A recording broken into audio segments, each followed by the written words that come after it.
નમસ્કાર વિદ્યાર્થી મિત્રો, આ વિડીયોની અંદર આપણે ચેપ્ટર નંબર 13 જે છે ન્યુક્લિયસ એની થિયરી જે છે એનું રિવિઝન કરવાના છીએ.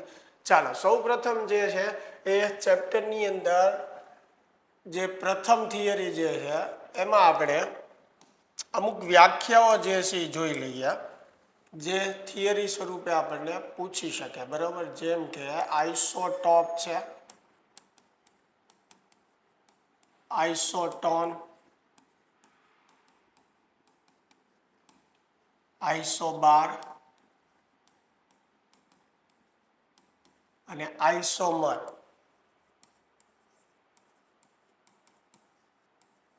ચાલો સૌથી પહેલી આપણે આઇસોટોપની વ્યાખ્યાની જો વાત કરીએ તો આઇસોટોપ જે છે એટલે કે સમસ્થાનિકો જેને આપણે કહીએ છીએ.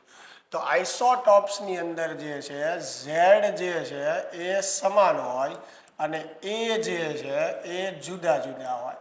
બરાબર, એટલે કે જે તત્વના પરમાણુ ક્રમાંક સમાન હોય પણ પરમાણુ દળાંક જે છે એ જુદા હોય એને એકબીજાના આઇસોટોપ કહેવાય, એટલે કે સમસ્થાનિકો જે છે એ કહેવાય. જેમ કે 1H1 જે છે, 1H2 જે છે, 1H3 જે છે. બરાબર, તો આ એકબીજાના આઇસોટોપ છે. ત્રણે ત્રણમાં તમે જુઓ ઝેડ સરખું છે પણ એ જે છે એ જુદા જુદા છે, એટલે આને એકબીજાના આઇસોટોપ કહેવાય. એવી રીતે આઇસોટોનની આપણે વાત કરીએ તો આઇસોટોન જે છે એની અંદર ન્યુટ્રોનની સંખ્યા જે છે એ સમાન હોય. બરાબર, ઝેડ અને એ જે છે એ જુદા જુદા હોય. બરાબર, ઝેડ અને એ જે છે એ જુદા જુદા હોય પણ ન્યુટ્રોનની સંખ્યા જે છે એ સમાન હોય તો એવા તત્વોને એકબીજાના આઇસોટોન કહેવાય. બરાબર, દાખલા તરીકે આપણે લઈએ 2He3, બરાબર, અને લઈએ 1H2. તો આ જે છે એ એકબીજાના આઇસોટોન થયા. ન્યુટ્રોનની સંખ્યા કેમ મળે? જો કોઈ પણ તત્વને આપણે દર્શાવીએ આવી રીતે XZA, બરાબર, આવી રીતે દર્શાવીએ. અહીંયા આ XZA, તો નીચે પરમાણુ ક્રમાંક, ઉપર જે છે એ પરમાણુ દળાંક. બરાબર, પરમાણુ દળાંક એ એટલે શું થાય? Z વત્તા N, એટલે કે પ્રોટોન અને ન્યુટ્રોનની સંખ્યાનો સરવાળો. તો ન્યુટ્રોનની સંખ્યા આપણે જોતી હોય તો એ માંથી ઝેડ આપણે બાદ કરવો પડે. તો આ એ છે, આ ઝેડ છે, એ માંથી ઝેડ બાદ કરો તો અહીંયા ન્યુટ્રોનની સંખ્યા કેટલી આવે? 1. એવી રીતે આમાં એ 2 છે, ઝેડ 1 છે, 2 માંથી 1 બાદ કરશો તો આમાં પણ ન્યુટ્રોનની સંખ્યા કેટલી આવશે? 1. તો આ બંનેમાં ન્યુટ્રોનની સંખ્યા સમાન છે એટલે આ બંને એકબીજાના આઇસોટોન થાય. બરાબર, ત્રીજી વસ્તુ જે છે આઇસોબાર, જેને આપણે સમદળીય કહીએ છીએ. બરાબર, તો આઇસોબારની અંદર એ જે છે એ સમાન હોય અને ઝેડ જે છે એ જુદા જુદા હોય. બરાબર, એટલે કે પરમાણુ દળાંક જે છે એ સરખા હોય. બરાબર, અને પરમાણુ ક્રમાંક જે છે એ જુદા જુદા હોય. તો એવા તત્વોને એકબીજાના આઇસોબાર કહેવાય. જેમ કે 1H3 છે અને 2He3 છે. તો આમાં તમે જોઈ શકો ઝેડ જુદા જુદા છે. બરાબર, પણ એ જે છે એ સરખા છે. આમાં N પણ જુદા જુદા થશે. બરાબર, એટલે ઝેડ અને N જુદા જુદા હોય અને એ સમાન હોય તો એને એકબીજાના આઇસોબાર કહેવાય. પછી છે આઇસોમર. તો આઇસોમરની અંદર ઝેડ અને એ જે છે એ સમાન હોય. હવે ઝેડ અને એ સમાન હોય તો N પણ જે છે એ સમાન થવાનું છે. તો ઝેડ અને એ જે છે એ સમાન હોય પણ એના રાસાયણિક ગુણધર્મો જે છે એ જુદા જુદા હોય તો એવા તત્વોને એકબીજાના આઇસોમર કહેવાય. અને અત્યાર સુધીમાં આઇસોમરની એક જ જોડ મળી છે, Br3580. બીજી કોઈ આઇસોમરની જોડ નથી જેની અંદર તમે ઝેડ પણ સરખું હોય અને એ પણ સરખું હોય. બરાબર, પણ એના રાસાયણિક ગુણધર્મો જે છે એ કેવા હોય? જુદા જુદા. તો આ વ્યાખ્યાઓ ખાસ આપણને MCQ માટે પણ કામ લાગવાની છે અને આમાંથી 2 માર્કમાં પ્રશ્ન બનાવવો હોય તો એવો બની શકે કે ભાઈ આઇસોટોપ, આઇસોટોન અને આઇસોબારની વ્યાખ્યા આપો ઉદાહરણ સહિત. આવી રીતે પ્રશ્ન બનાવીને આપણને પૂછી શકે. ચાલો એની પછીનો પ્રશ્ન જે છે ચેપ્ટરમાં એ છે દળ ઉર્જા અને બંધન ઉર્જા ની ગણતરી સમજાવો અથવા દળ ઉર્જા અને બંધન ઉર્જા જે છે એ સમજાવો. તો આઈન્સ્ટાઈનની સમજૂતી પ્રમાણે દળનું આપણે વિવિધ ઉર્જામાં રૂપાંતરણ કરી શકીએ છીએ. તો એમ દળ ધરાવતા પદાર્થમાંથી આઈન્સ્ટાઈનની સમજૂતી પ્રમાણે કેટલી ઉર્જા ઉત્પન્ન થાય? ઈ બરાબર mc સ્ક્વેર જેટલી. બરાબર, એટલે આ દળનું કેટલી ઉર્જામાં રૂપાંતરણ થશે એ મેળવવા માટેનું આ સૂત્ર છે. ઈ બરાબર mc સ્ક્વેર. હવે સેમ એવી રીતે ન્યુક્લિયસની આપણે બંધન ઉર્જા મેળવવી હોય, ન્યુક્લિયસની બંધન ઉર્જા આપણે મેળવવી હોય તો સૌ પ્રથમ એની દળ ક્ષતિ ગોતવી પડે. તો ન્યુક્લિયસની દળ ક્ષતિ મેળવવાનું સૂત્ર શું છે?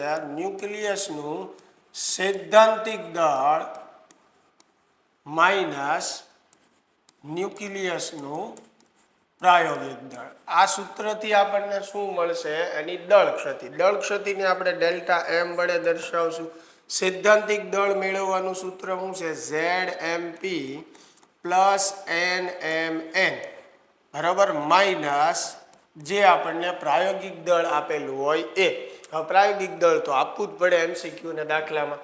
હવે સમજો ઝેડ જે છે એ પરમાણુ ક્રમાંક દર્શાવે છે. જે તત્વ માટે આપણને મેળવવાનું કીધું હોય બંધન ઉર્જા એનો પરમાણુ ક્રમાંક. MP એટલે એક પ્રોટોનનું દળ, N કેપિટલ N એટલે ન્યુટ્રોનની સંખ્યા, MN એટલે એક ન્યુટ્રોનનું દળ, પછી કેપિટલ M એટલે જે તે તત્વનું પ્રાયોગિક દળ. એટલે આમાં બધી આપણે કિંમત મૂકીએ એટલે આપણને શું મળે? દળ ક્ષતિ મળે. હવે દળ ક્ષતિ ઉપરથી બંધન ઉર્જા જે છે એ આપણે મેળવવી હોય તો આઈન્સ્ટાઈનના સૂત્ર મુજબ E બરાબર શું થાય? mc square. બરાબર, એટલે E બરાબર delta M into c square. બંધન ઉર્જાને આપણે EB વડે દર્શાવશું તો આ બંધન ઉર્જાનું સૂત્ર થઈ ગયું. એટલે અહીંયા ડેલ્ટા M આપણે લખીએ એને ગુણ્યા c કરી નાખીએ એટલે કે c નો વર્ગ એટલે આપણને બંધન ઉર્જા મળે. પણ એ જવાબ જે છે આપણને શેમાં મળે? જૂલમાં મળે. પછી એને ઇલેક્ટ્રોવોલ્ટ, મેગા ઇલેક્ટ્રોવોલ્ટમાં આપણે ફેરવી શકીએ. હવે ન્યુક્લિયોન દીઠ બંધન ઉર્જા જોતી હોય, ન્યુક્લિયોન દીઠ બંધન ઉર્જા આપણે મેળવવી હોય તો શું કરવાનું? તો કે કુલ ઉર્જા જે છે EB એને ન્યુક્લિયોનની સંખ્યા વડે ભાંગી નાખવાનું. એક ન્યુક્લિયોનની ઉર્જા એમ. બરાબર છે, એટલે ન્યુક્લિયોનની સંખ્યા એટલે પરમાણુ દળાંક થયો એ. તો બંધન ઉર્જાને તમે એ વડે ભાંગી નાખો એટલે તમને મળે ન્યુક્લિયોન દીઠ બંધન ઉર્જા, જેને આપણે EBN વડે દર્શાવીએ છીએ. ચાલો, ક્લિયર થાય છે? તો 2 માર્કમાં આવો પણ પ્રશ્ન જે છે આપણને બનાવીને પૂછી શકે કે ભાઈ દળ ઉર્જા અને બંધન ઉર્જાની સમજૂતી આપો. તો અગાઉના જે 2 પ્રશ્ન આપણે કર્યા એની કરતા આ ત્રીજો પ્રશ્ન જે છે એ વધારે મહત્વનો છે. ન્યુક્લિયોન દીઠ બંધન ઉર્જા માટે મહત્વના મુદ્દાઓ જણાવો. ચાલો, આવી રીતે પ્રશ્ન આપણને પૂછી શકે ન્યુક્લિયોન દીઠ બંધન ઉર્જા માટે મહત્વના મુદ્દાઓ જણાવો. ચાલો, સૌથી પહેલો મુદ્દો જે છે કે પરમાણુ દળાંક 1 થી 30 ની વચ્ચે ન્યુક્લિયોન દીઠ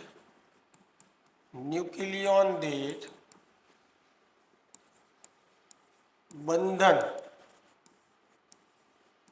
ઉર્જાના મૂલ્યો વધે છે. એટલે પરમાણુ દળાંક 1 થી 30 તરફ જેમ આપણે જઈએ એમ ન્યુક્લિયોન દીઠ બંધન ઉર્જાના મૂલ્યો જે છે એ વધતા જાય છે. બરાબર છે, 30 થી 170 ની વચ્ચે જેનો પરમાણુ દળાંક છે એની માટે ન્યુક્લિયોન દીઠ બંધન ઉર્જાના મૂલ્ય લગભગ અચળ છે. એટલે 30 થી 170 વચ્ચેના જે કાંઈ ન્યુક્લિયસો છે કે તત્વ છે એની માટે ન્યુક્લિયોન દીઠ બંધન ઉર્જાના મૂલ્યો લગભગ સમાન અથવા લગભગ અચળ છે. બરોબર છે. હવે 170 થી આપણે આગળ જઈએ તો 170 થી વધારે જેનો પરમાણુ દળાંક છે એની માટે ન્યુક્લિયોન દીઠ બંધન ઉર્જાના મૂલ્યો ઘટે છે. એટલે 170 થી જેમ આગળ જશું એમ ન્યુક્લિયોન દીઠ બંધન ઉર્જાના મૂલ્યો જે છે એ શું થશે? ઘટતા જશે. બરાબર. એ બરાબર 56 માટે ન્યુક્લિયોન દીઠ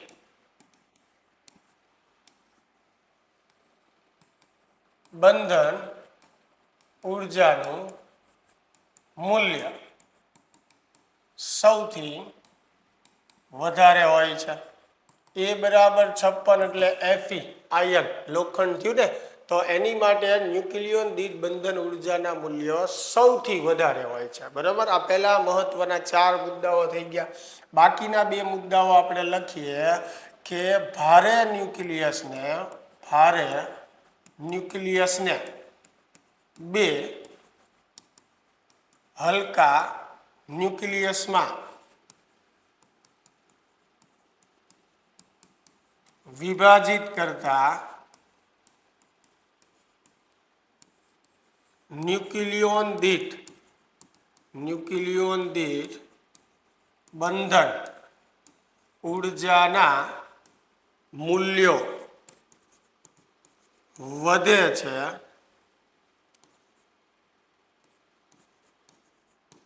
અને આ પ્રક્રિયામાં ઉર્જા ઉત્પન્ન થાય છે.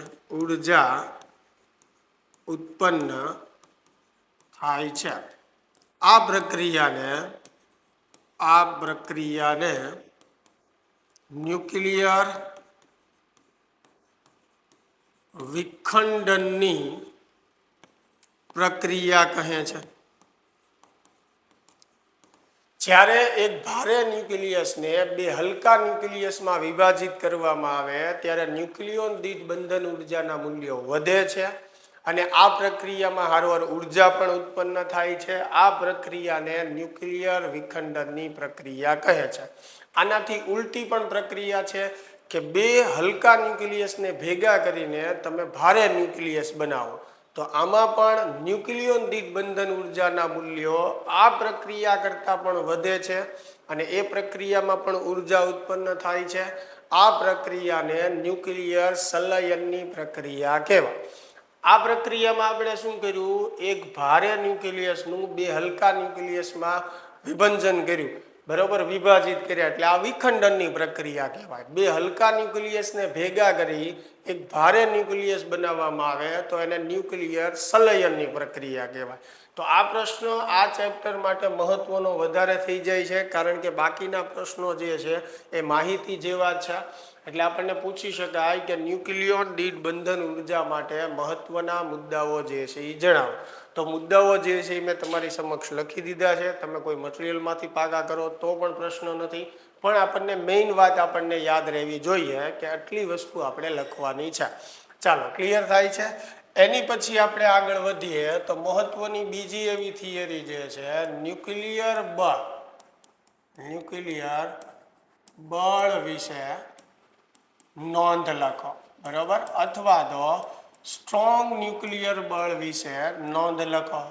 ન્યુક્લિયર બળને બીજા કયા નામ વડે દર્શાવવામાં આવે? સ્ટ્રોંગ ન્યુક્લિયર બળ. તો એની વિશે આપણને નોંધ લખવાનું પૂછી શકે. તો સૌથી પહેલી વાત જે છે કે ન્યુક્લિયર બળ લઘુ અંતરીય બળ છે. લઘુ અંતરીય એટલે 10⁻15 મીટરના ક્રમનું બળ છે. એટલે ન્યુક્લિયર બળ જે છે એ લઘુ અંતરીય બળ છે. 0.8 ફર્મી કરતાં વધારે અંતર માટે તે અપાકર્ષી પ્રકારનું અને 0.8 ફર્મી કરતાં ઓછા અંતર માટે તે આકર્ષી પ્રકારનું હોય છે. સ્ટ્રોંગ ન્યુક્લિયર બળનું મુખ્ય કામ શું છે તો કે ન્યુક્લિયસની અંદર ન્યુક્લિયોન એટલે કે પ્રોટોન અને ન્યુટ્રોનને જકડી રાખવા, બરોબર છે. અને જો બે ન્યુક્લિયોન વચ્ચેનું અંતર 0.8 ફર્મી કરતાં વધારે હોય તો એવા કેસમાં એ અપાકર્ષી પ્રકારનું હોય છે, અને 0.8 ફર્મી કરતાં ઓછું હોય, બરોબર છે, તો 0.8 ફર્મી કરતાં વધારે અંતર માટે 0.8 ફર્મી કરતાં વધારે અંતર માટે તે આકર્ષી પ્રકારનું એમ આવશે, આકર્ષી પ્રકારનું.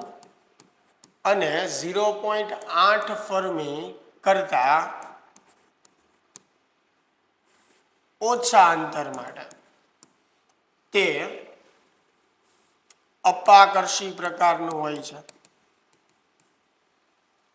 બરાબર. 0.8 ફર્મી કરતાં વધારે અંતર હોય તો એ આકર્ષી પ્રકારનું, બરાબર. 0.8 ફર્મી કરતાં ઓછું અંતર હોય તો એ અપાકર્ષી પ્રકારનું હોય છે. આ ખાસ આપણે ધ્યાનમાં રાખવાનું છે. ચાલો એની પછીનો મુદ્દો જે છે કે ન્યુક્લિયર બળ લાગવા માટે કોઈ વિદ્યુત ભારની જરૂર નથી. એટલે સ્ટ્રોંગ ન્યુક્લિયર બળ માટે કણ વિદ્યુત ભારિત હોવો જરૂરી નથી. તે બે પ્રોટોન વચ્ચે પ્રોટોન ન્યુટ્રોન વચ્ચે અને ન્યુટ્રોન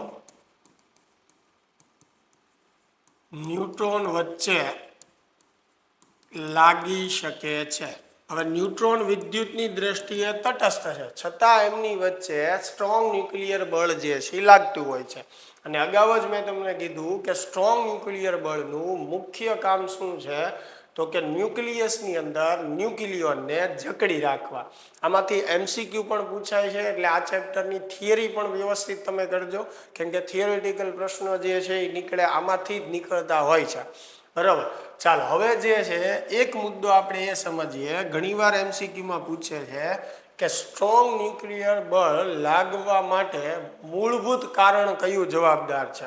હવે ધ્યાનથી સમજજો. સ્ટ્રોંગ ન્યુક્લિયર બળ અથવા ખાલી ન્યુક્લિયર બળ, સ્ટ્રોંગ ન્યુક્લિયર બળ લાગવા માટે મૂળભૂત કારણ જે છે એ કયું છે, તો સૌથી પહેલા સમજો કે સ્ટ્રોંગ ન્યુક્લિયર બળ કોની વચ્ચે લાગે છે, પ્રોટોન અને ન્યુટ્રોન વચ્ચે. એટલે એક વસ્તુ આપણે કહી શકીએ કે ભાઈ મૂળભૂત કારણ જે છે પ્રોટોન અને ન્યુટ્રોન છે, બરોબર. પણ પ્રોટોન અને ન્યુટ્રોનની અંદર પણ શું આવેલું છે, ક્વાર્ક્સ આવેલા છે, બરોબર છે. એટલે ક્વાર્ક્સ વચ્ચેનું મૂળભૂત બળ છે, કારણ કે પ્રોટોન અને ન્યુટ્રોનની વચ્ચે શું આવેલા છે, ક્વાર્ક્સ આવેલા છે. હવે આ પ્રશ્ન જ્યારે તમને પૂછે છે ત્યારે ખાસ ધ્યાન રાખવાનું કે ઓપ્શનમાં તમને ક્વાર્ક્સ આપેલું છે એટલે ક્વાર્ક્સ જ આપણે પસંદ કરવાનું છે, કારણ કે પ્રોટોન અને ન્યુટ્રોનની અંદર શું આવેલું છે, ક્વાર્ક્સ આવેલા છે. એટલે સ્ટ્રોંગ ન્યુક્લિયર બળ માટેનું મૂળભૂત જવાબદાર કારણ ક્વાર્ક્સ વચ્ચેનું બળ છે, બરોબર. પણ ઓપ્શનમાં ક્વાર્ક્સ ક્યાંય પણ હોય જ નહીં તો આપણે પ્રોટોન અને ન્યુટ્રોન સિલેક્ટ કરવાનું. ચાલો વાત સમજાય છે આપણી. તો આ પણ એક મહત્વનો પ્રશ્ન જે છે એ થઈ જાય છે. ચાલો એની પછી જે છે એ રેડિયો એક્ટિવિટી માટે આપણે 3 ક્ષય સમજવાના છે. હવે નવા NCERT કોર્સમાં આપણને આની કોઈ થિયરી જે છે એ આપેલી નથી, બરોબર છે. પણ એમસીક્યુ માટે જે છે આ ખૂબ મહત્વનું થઈ જાય છે એટલે ત્રણેય ક્ષય જે છે આપણે સમજી લઈએ બરોબર આલ્ફા ક્ષય બીટા ક્ષય અને ગામા ક્ષય હવે આલ્ફા ક્ષય જે છે એટલે કે 2 પ્રોટોન અને 2 ન્યુટ્રોન થઈને એક આલ્ફા કણ બનાવે એટલે તમે એવું સમજી શકો કે હિલિયમનો એક પરમાણુ 2He4 બરોબર એટલે કોઈ તત્વ હોય ધારો કે XZA એમાંથી એક આલ્ફા કણ જે છે જ્યારે બહાર નીકળી જાય બરોબર છે તો નવું જે તત્વ બનશે એનો પરમાણુ ક્રમાંક જુઓ તમે અહીંયા Z છે એમાંથી 2 બહાર નીકળી ગયો એટલે Z-2 બરોબર અહીંયા A છે એટલે A-4 તો આલ્ફા ક્ષયમાં આપણે ખાસ ધ્યાન રાખવાનું Z 2 જેટલો ઘટે એક આલ્ફા કણના ક્ષય માટે Z 2 જેટલો ઘટશે અને A જે છે એ 4 જેટલો ઘટશે એક આલ્ફા કણ હોય તો હવે માનો કે એવા 8 આલ્ફા કણોનું ક્ષય થાય છે અથવા 8 આલ્ફા કણોનું ઉત્સર્જન થાય છે તો એક માટે ક્રમાંક કેટલો ઘટે 2 તો 8 નું ઉત્સર્જન થતું હોય તો 8 દુને 16 તો પરમાણુ ક્રમાંક આપણે 16 જેટલો ઘટાડવાનો એવી રીતે પરમાણુ દળાંક 1 માટે 4 જેટલો ઘટે તો 8 માટે કેટલો ઘટશે 32 જેટલો એટલે આ જે મેં લખ્યું છે એ 1 માટે લખ્યું છે અને આવા એમસીક્યુ આવા સમીકરણો જે છે આપણને પૂછાશે એમસીક્યુમાં બરોબર એટલે ખાસ આપણે મગજમાં રાખવાનું છે ચાલો હવે બીટા ક્ષય જે છે એમાં આપણે 2 વસ્તુ જે છે ધ્યાનમાં રાખવાની છે બીટા ક્ષય એટલે બીજું કાંઈ નહીં ઇલેક્ટ્રોન બરોબર પણ આ બીટા ક્ષયમાં 2 રીત છે એક બીટા પ્લસ અને એક જે છે બીટા માઇનસ એટલે બીટા પ્લસ હોય તો ઘણી વખત એની જગ્યાએ ઈ પ્લસ લખેલું હોય બીટા માઇનસ હોય તો એની જગ્યાએ ઈ માઇનસ લખેલું હોય બરોબર આવી રીતે જે છે એ સંબોધિત કરેલું હોય તો બીટા પ્લસ જે છે એને કહેવાય પ્રોઝિટોન બરોબર અને ઈ માઇનસ જે છે એને તો આપણે શું કહીએ ઇલેક્ટ્રોન જ કહીએ છીએ પ્રોઝિટોન જે છે એ ઇલેક્ટ્રોનનો પ્રતિકણ છે એટલે કે બેયના દળ સરખા જ હોય છે બેયના વિદ્યુતભારનું મૂલ્ય સરખું હોય છે પણ પ્રોઝિટોન ધનભારિત છે જ્યારે ઇલેક્ટ્રોન જે છે એ ઋણભારિત છે હવે જો કોઈ તત્વ જે છે એમાં બીટા પ્લસ નું વિભંજન થતું હોય તો બીટા પ્લસ જ્યારે ક્ષય પામતો હોય અથવા બીટા પ્લસ નું ઉત્સર્જન થતું હોય તો એવા કેસમાં Z જે છે એ 1 જેટલો ઘટે એક બીટા પ્લસ માટે Z કેટલો ઘટાડવાનો 1 જેટલો ઘટાડવાનો પણ પરમાણુ દળાંક જે છે અચળ રહેશે એમાં કોઈ ફેરફાર થશે નહીં આ ખાસ ધ્યાન રાખજો બીટા પ્લસ માટે જો બીટા માઇનસ હોય બરોબર છે તો એમાં Z જે છે એ 1 જેટલો વધે એક બીટા માઇનસના ઉત્સર્જન માટે Z 1 જેટલો વધે બરોબર પણ એ જે છે એ અચળ રહેશે બરોબર હવે બીટા ક્ષય જે છે એ થોડી કોમ્પ્લિકેટેડ પ્રોસેસ છે આલ્ફા ક્ષય 2 બોડીમાં સમજવામાં આવે બીટા ક્ષય જે છે એ 3 બોડીમાં સમજવામાં આવે જ્યારે બીટા ક્ષયનું ઉત્સર્જન થતું હોય તો બીટા પ્લસ જે છે એની સાથે ન્યુટ્રિનો અને બીટા માઇનસ સાથે એન્ટી ન્યુટ્રિનો જે છે એ ઉત્પન્ન થાય બરોબર બીટા પ્લસ સાથે ન્યુટ્રિનો અને બીટા માઇનસ જે છે એની સાથે એન્ટી ન્યુટ્રિનો આ અતિ સૂક્ષ્મ કણો છે જેનું દળ એકદમ નહિવત હોય છે બરોબર પણ બીટા ક્ષય સમજવામાં જે પ્રોબ્લેમ આવતા હતા એ પ્રોબ્લેમ દૂર કર્યા હતા પૌલી નામના વૈજ્ઞાનિકે અને એને આ ન્યુટ્રિનો અને એન્ટી ન્યુટ્રિનોની વિભાવના જે છે એ એડ કરી હતી બીટા ક્ષયમાં પણ આપણે એટલું બધું એનસીઆરટી ટેક્સ્ટ બુકમાં નવા કોર્સમાં નથી એટલે ડિટેલમાં બહુ આપણે જાતા નથી બરોબર પણ એમસીક્યુ દાખલા માટે જેટલું કાંઈ ઉપયોગી છે એટલું આપણે જે છે એ ધ્યાન રાખીએ અને બીટા ક્ષય ઉત્સર્જન થવાનું મૂળ કારણ જે છે પ્રોટોન અને ન્યુટ્રોનનું વિભંજન ન્યુક્લિયસની અંદર કોઈ કારણોસર પ્રોટોન જે છે ન્યુટ્રોનમાં ફેરવાઈ જાય અથવા ન્યુટ્રોન જે છે પ્રોટોનમાં ફેરવાઈ જાય એવી પરિસ્થિતિમાં ન્યુક્લિયસની અંદર પ્રોઝિટોન અથવા ઇલેક્ટ્રોન ઉત્પન્ન થાય અને એ ન્યુક્લિયસની અંદર રહી શકે નહીં. એટલે એ પ્રોઝિટોન અથવા ઇલેક્ટ્રોન જે છે એનું બહારની બાજુ ઉત્સર્જન થઈ જાય. બરોબર છે. મૂળ કારણ આ છે. પણ મેં કીધું એમ બહુ એનસીઆરટી ટેક્સ્ટબુકમાં આપણે ડિટેલમાં નથી, એટલે બહુ એની ચર્ચા આપણે નથી કરતા. પણ એટલું સમજીએ જેથી કરીને વ્યવસ્થિત પ્રોપર આપણને આઈડિયા આવી જાય. ચાલો, તો બીટા ક્ષયમાં કઈ રીતે પરમાણુ દળાંકમાં એમાં કરવાનું છે એ ખાસ ધ્યાન રાખજો. ગામા ક્ષય જે છે એ બીજું કાંઈ નથી, વિદ્યુત ચુંબકીય તરંગો છે. બરાબર, ગામા ક્ષય બીજું કાંઈ નથી, શું છે? વિદ્યુત ચુંબકીય તરંગો છે. જ્યારે ન્યુક્લિયસો જે છે એ વધારે ઉર્જા ધરાવતી અવસ્થામાંથી ઓછી ઉર્જા ધરાવતી અવસ્થામાં સંક્રાંતિ કરે ત્યારે ઉર્જાનું ઉત્સર્જન કરે. એ ઉર્જા એટલે ગામા ક્ષય. અને ગામા ક્ષય થાય ત્યારે ઝેડ અને એ જે છે એ હંમેશા અચળ રહે. કોઈ પણ તત્વમાંથી જ્યારે આલ્ફા અને બીટા ક્ષય જે છે એ થઈ ગયો હોય એના પછી જે છે ગામા ક્ષય જે છે એ થાય. અને ગામા ક્ષય જ્યારે કોઈ પણ તત્વમાંથી થાય ત્યારે પરમાણુ ક્રમાંક કે પરમાણુ દળાંક જે છે એ બદલાશે નહીં. આ વાત જે છે એ ખાસ તમે ધ્યાન રાખજો. ચાલો, તો 3 આલ્ફા, બીટા અને ગામા ક્ષય માટે જે યાદ રાખવાના જે મહત્વના મુદ્દાઓ જે છે એ મેં તમને કહી દીધા. ખાસ આ મગજમાં રાખજો. MCQ આની ઉપરથી આવશે તો ખાસ જે છે તમને ઉપયોગી થશે. તો મિત્રો, ચેપ્ટર નંબર 13ની અંદર એટલી મહત્વની થિયરી હતી. મોટા ભાગે આ ચેપ્ટરમાંથી દાખલા અને MCQ ઉપર વધારે તમે ધ્યાન આપજો. છતાં પણ MCQ તમે કરી શકો અને થિયરી પણ તમને સમજાઈ શકે, એટલે મેં થિયરીનું રિવિઝન કરાવ્યું છે. બરાબર, આશા છે કે આ તમને હેલ્પફુલ થશે. ચાલો, મળીએ તો નેક્સ્ટ વિડીયોમાં.